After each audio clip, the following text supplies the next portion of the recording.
Sam here again. I said I'd try to do an update every month.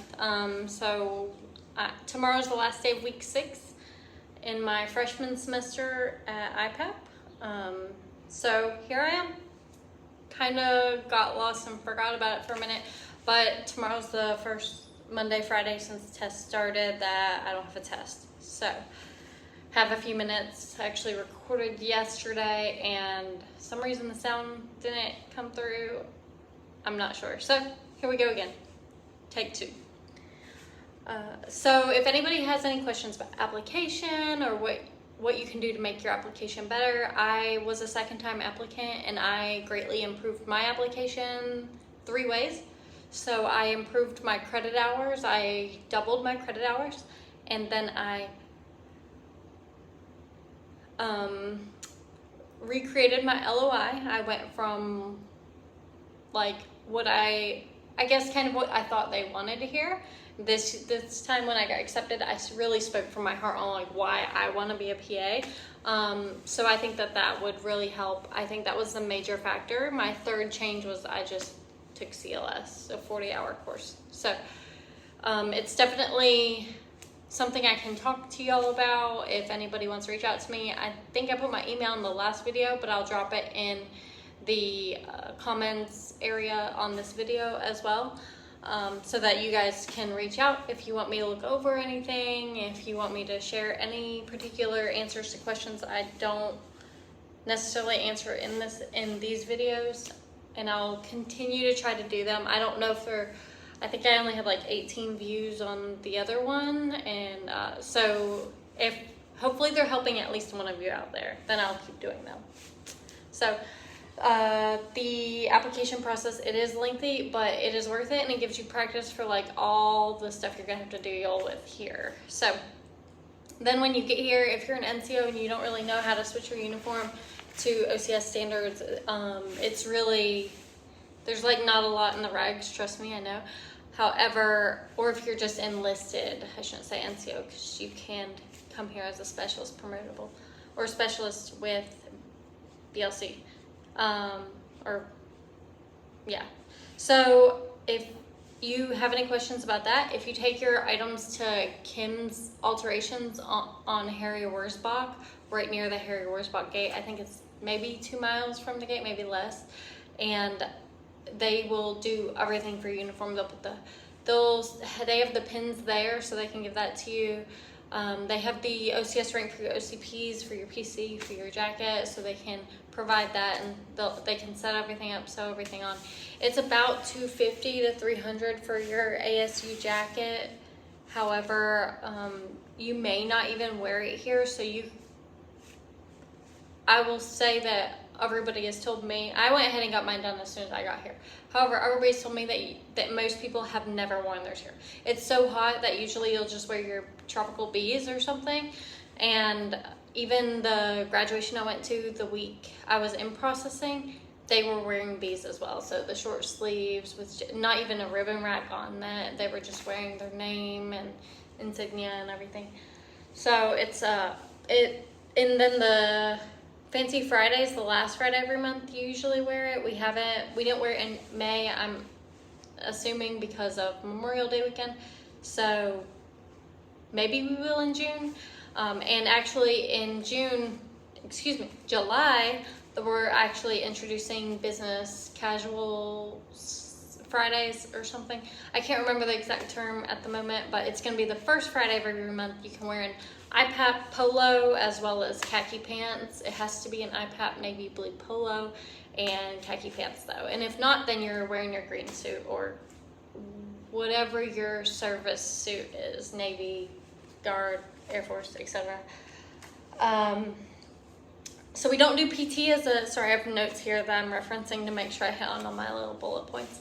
So we don't do PT as a unit, but you are expected to maintain the standard and take a PT test every 6 months, April and October. So we took ours obviously in April when we were in processing, and we did height and weight, and everybody, I think that everybody passed. I'm not 100%. definitely they definitely did it like 500 people at a time. It was ridiculous. So it's more than I believe is allowed in the regulation, including grading multiple planks at the same time, etc. So it took longer than the allotted amount of time it's supposed to take. So it's kind of trash, but that's not my wheelhouse here. So I passed, so that's all that matters. There are some like IPAP community things you can get involved in if you'd like. If you're big on like volunteering or just becoming a part of the student society, there's the inner service physician associate student society, and so it's IPAS, and so there's ways to volunteer, there's ways to get engaged with the community, there's ways to work with each other to plan like de-stress days. Like we have a volleyball tournament in August. We have a volleyball tournament later. Next Saturday we have a pool party, and so there's a lot of things that are provided through the funding of IPAS, and it's great to be a part of it, and you can kind of help guide where you want IPAS to go. There's also volleyball. It's not like generated or like it's not through the schoolhouse, but a lot of people do volleyball on Friday evenings. So every class, senior to freshman, has at least one team of their own. I believe just one, but you do have to, that's through an outside organization, so you do have to pay to register your team, and obviously split that among the classmates that want to be involved. It's a great way to network with upperclassmen and just kind of blow some steam on Fridays. Friday nights are usually the night that everybody takes off studying, so you can kind of decompress from the week and get ready for the next two tests the next week. So like I said, we're in week 6. I think we have 23 total this semester. I think we've taken 7 or 8. I don't remember offhand. They're just, it's one after another. I didn't realize when people told me when you have a Friday or Monday that you don't have a test, it's going to be like you don't even know what to do with yourself. And it's true, because we don't have a test tomorrow, but we have a pretty full of information one coming on Monday, so I'm pretty happy about it. And yesterday I went to bed early, so because my brain was overloaded from the week. Schedule changes here happen a lot as well. Oh, let me go back for 1 second. Another thing that it's not really ran by the schoolhouse, it's ran by just like the upperclassmen when you come, and it's the Bible study. So there's Bible study on the first day of the week during lunch every week, and if that's something that you're interested in, it's really awesome. I'm in it. I take part in IPAS and volleyball study. Or Bible study. I don't do the volleyball on Friday nights because some of the games, I think the earliest game starts at like 7:30, and I am in bed like at 9 o'clock. Well, during the week, like 10 o'clock on weekends. So I'm not one of those people. Can't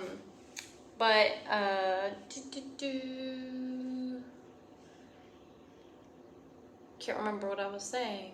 But if you're looking to know like what studying schedule fits for you, then you're going to have to really toy with it when you get here, and then you may have to change certain things depending on the class you're studying for or the test you're studying for. I have whiteboards that I often draw out like anatomy things, or just like draw diagrams or flowcharts or charts in general so that I can understand differences, compare things, etc. So whiteboards is definitely something I would suggest, and I'm more of a morning person, so I get up early and I study every morning, or at least read through the slides, because repetition is key. I would say that I'm a solid B student. I'm not one that's finishing the test in 15 minutes and getting 98 and 100s, because there are some of those people, but there's definitely like some subjects that most people realize you struggle with more, so you have to approach differently. I probably study for like an hour and a half in the morning and 2 hours in the evening during the week. And then on the weekends, I probably study, I would say on average, 5 or 6 hours each weekend day, but sometimes it's broken up. Well, most of the time it's broken up. So then I'll study and then I'll like go out for lunch or do errands and then I'll study some more, or I'll just take a break. My family is not here with me. I have a husband and 3 children, and they're still at where we were living before this, due to some personal things that we have, family things we have going on. So I am geo-bacheloring it, so if any of you have questions about that as well, I can definitely help you. A lot of the families that come here with kids, etc., live out in Converse, and it's a pretty good area, but I will say that one time I was dog sitting, for a weekend I was dog sitting for a couple that I know from a previous unit that I just happen to know here.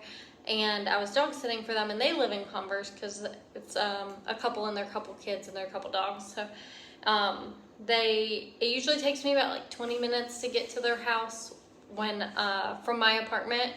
And one day I drove there, I think it was around 4 p.m. and it took about a full hour to get there. So if you go there during like the high traffic times or you're driving back and forth, you're gonna wanna allow extra time for travel. So I was definitely surprised at that. I personally live 8 minutes from the schoolhouse, and most of the time there's no traffic. I do try to leave my house by 7:15 to avoid traffic to get to the schoolhouse. Even if I get there early, sometimes I just sit in my car and scroll through slides, or just listen to music to give my brain a break, etc. You might have to change things once you get here and you figure things out. You might have to change them again.